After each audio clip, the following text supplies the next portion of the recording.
Okay, the water for our shrimp has just begun to boil, and it's a very gentle boil. So what we're going to do is we're going to get our shrimp ready.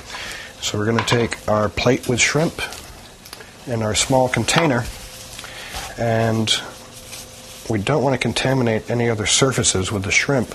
So we're going to put our gloves on. So the only thing that the shrimp, when it's raw, is really going to touch is this plate, and the shells will go here, and these gloves. So we're going to go ahead and you can pull from the legs like this. You can make a slit in the back like this and then pull them out. You can make that same slit and then take one side off and then the other side off and take the head off.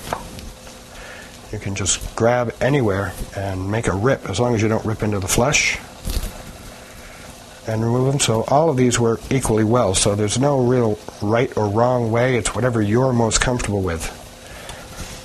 And again, if we are poaching this, but we're not going to be making like a cocktail sauce with it to dip chilled.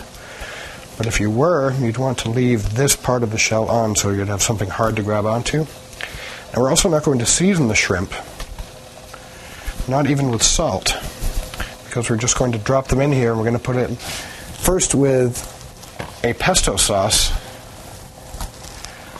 and then with our Alfredo sauce, so they're going to be salty. So we're going to take this container full of shells, throw it away. We're going to take our gloves from the bottom and turn them this way, and then we haven't contaminated anything. All right, we're going to get our spoon,